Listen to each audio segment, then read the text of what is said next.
JINI Thompson, international best-selling author, health product formulator, horse listener, earth singer, mother, medicine woman, elephant acolyte, and regenerative farmer. This is the JINI Podcast. Hi, I'm JINI, and I'm going to kick off the very first podcast by telling you a story, maybe a couple of stories, that really illustrate a principle I've come to see as one of the things I know for sure is true.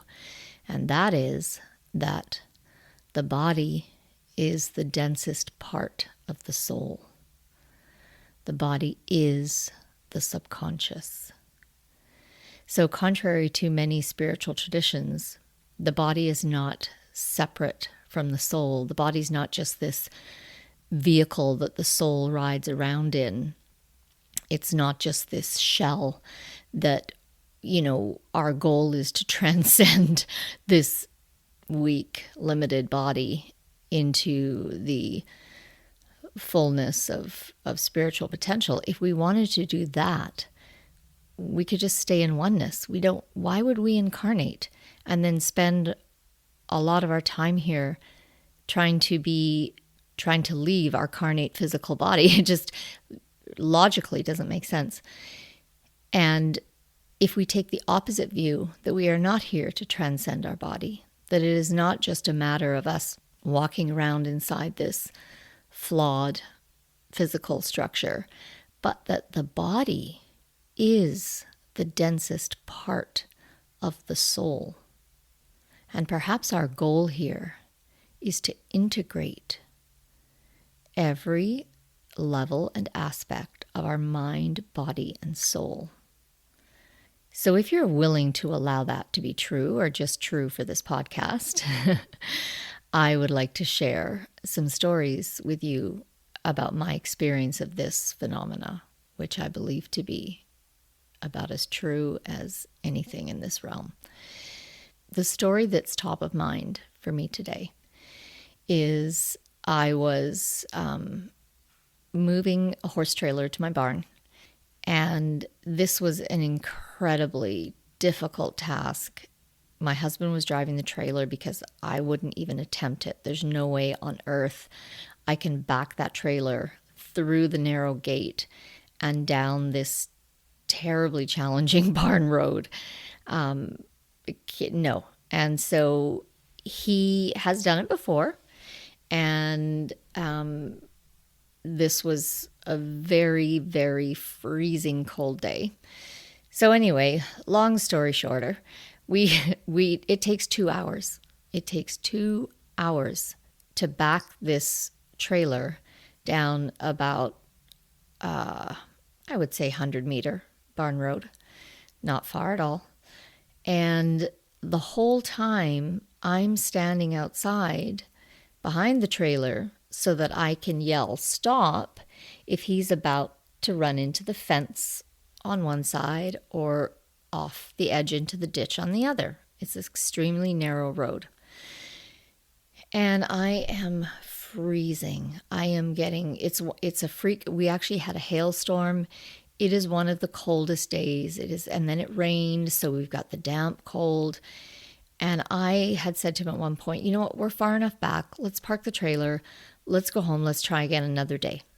And he was like, no, I'm going to do this. Okay. So I go back out and I stand behind the trailer.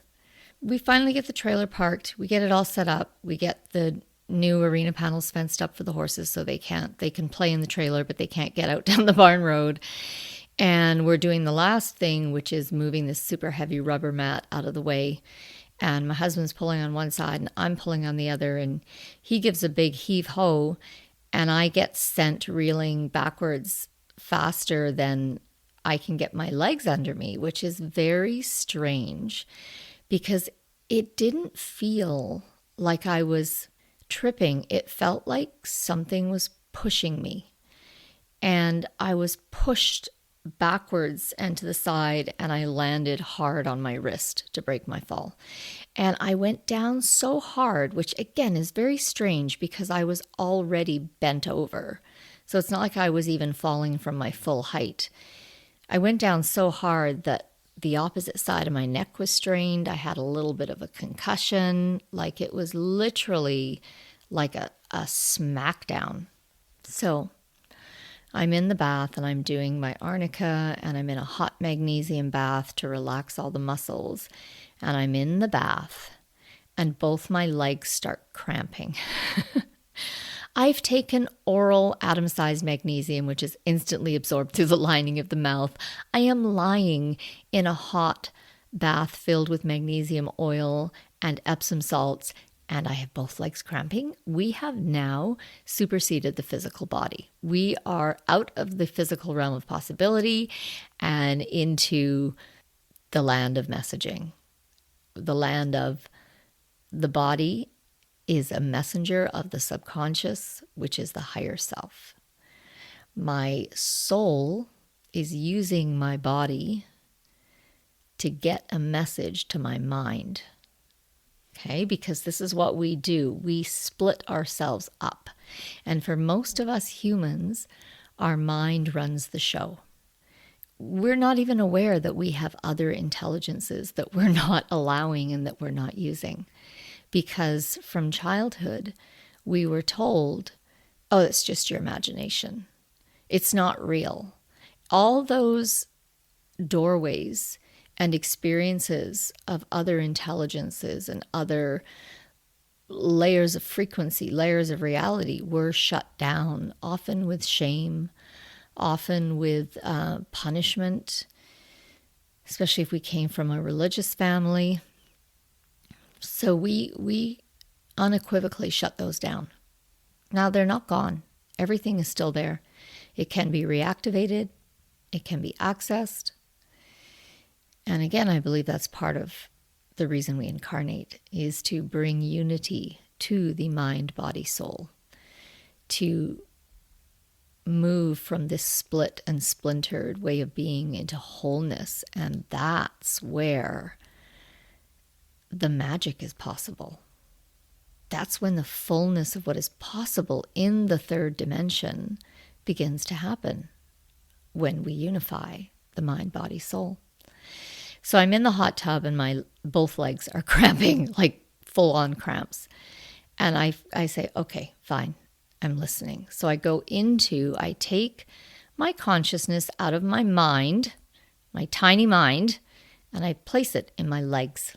And I say, my body is speaking to me. What is the message? And as I tune into the message of cramping and spasming, it feels like cramps are a way of resisting what is, or resisting what needs to be. Our whole body being is curling, contracting into a massive no. And of course it doesn't make sense, right? A cramp doesn't make sense. Who does it benefit? What is the purpose of it? I've read that people have even broken bones from opposing muscles cramping. It's not something that serves the body. It is a giant contractual resistance against what is, versus a surrender into looseness and flexibility. So that was the first insight that came to me. So looking at my life, what am I resisting that is or that wants to be? And instead of working with that, flowing with that, maybe I want to tap on it, do some acupressure tapping to release limitations around it. Instead, I'm just contracting into a giant ball of no.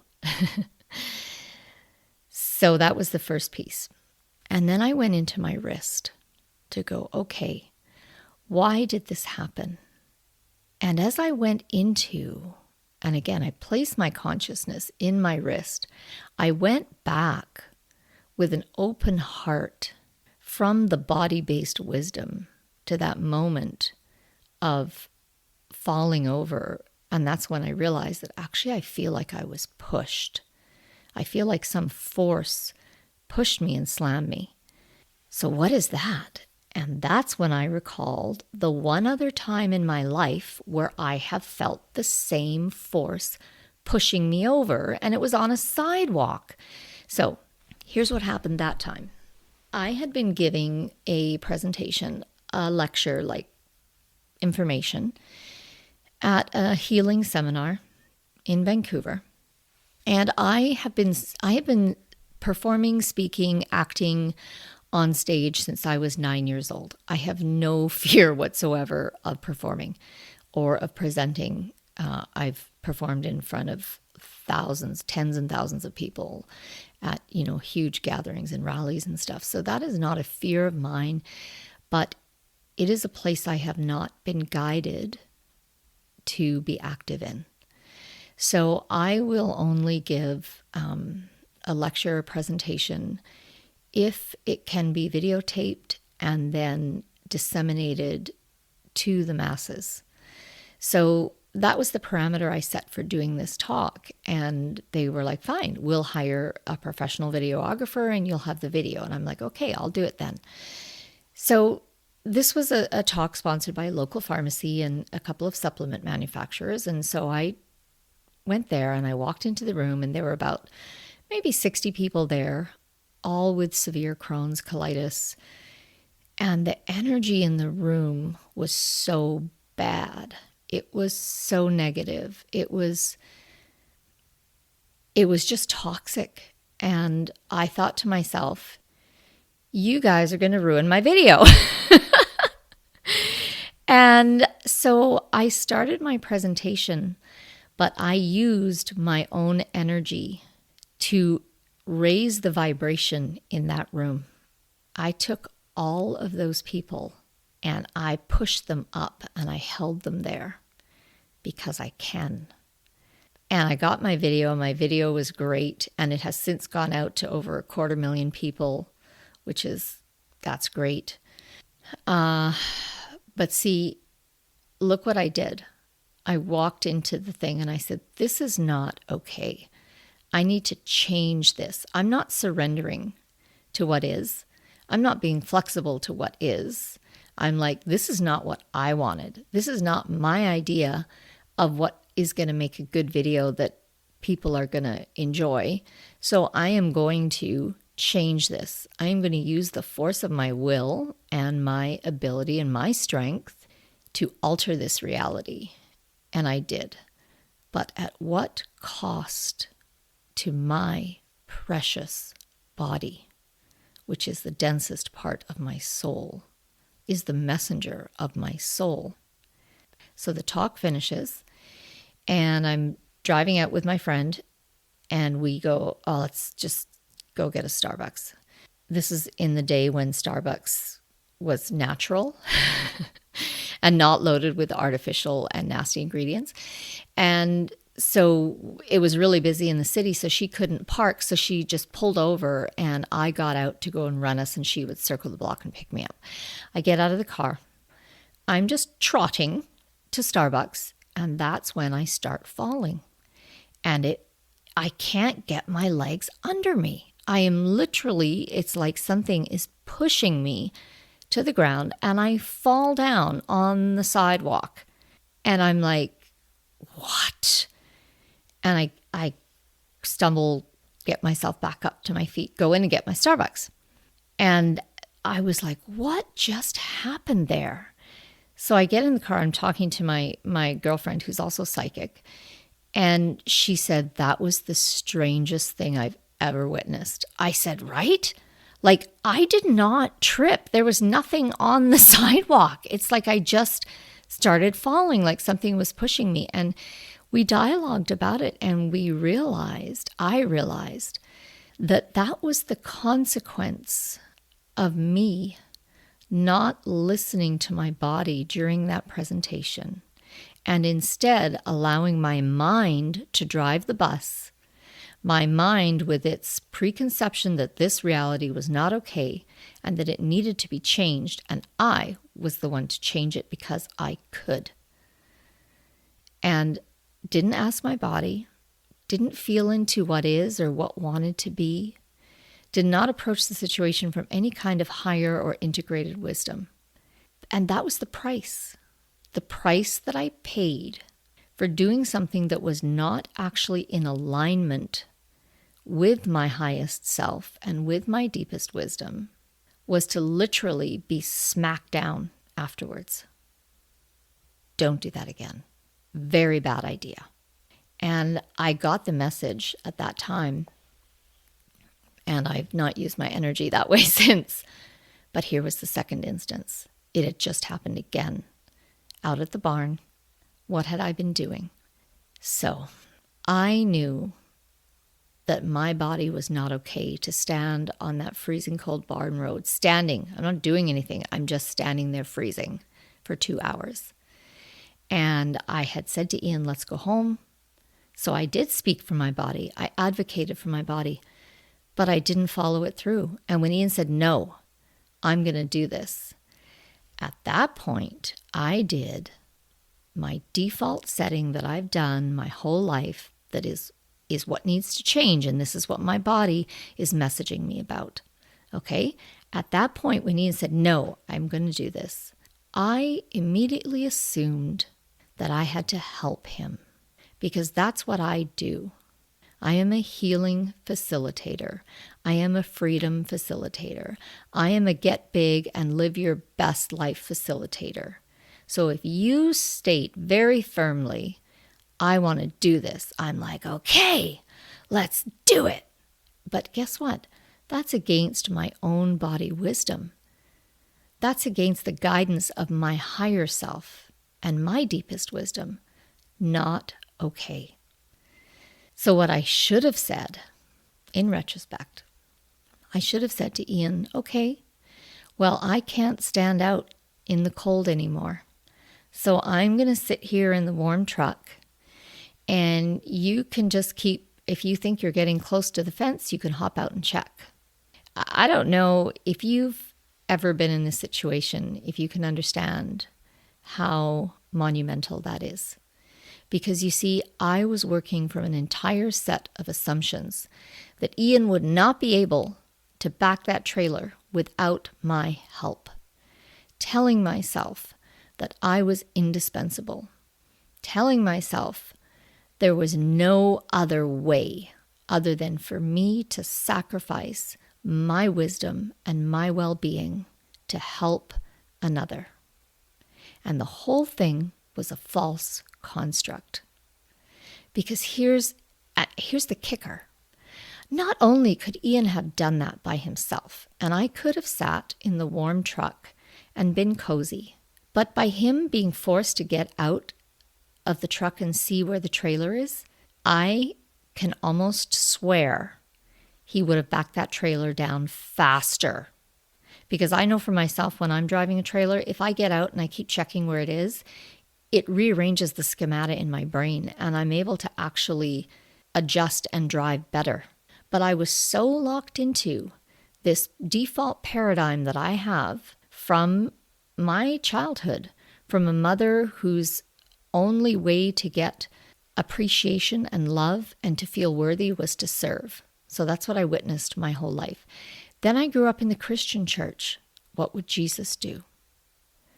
This is a very strong tenet for anybody who's been involved in the church or any kind of religion where service is put forward as the highest possible, not just a goal to attain, but a form of spiritual enlightenment. These are very strong patterns. These are very strong behavioral ruts to break, because usually we're not even aware that they're there. We're not even aware that we're doing it. So when I had this realization that, okay, first of all, I abandoned my body, my soul, and gave that away to serve someone else because I thought I had to. I thought it was crucial. I mean, I wanted to get that trailer back down the barn road too, don't forget. But by refusing to set my own boundary when my body asked me to, I then set in motion an entire sequence of events that was less than optimal.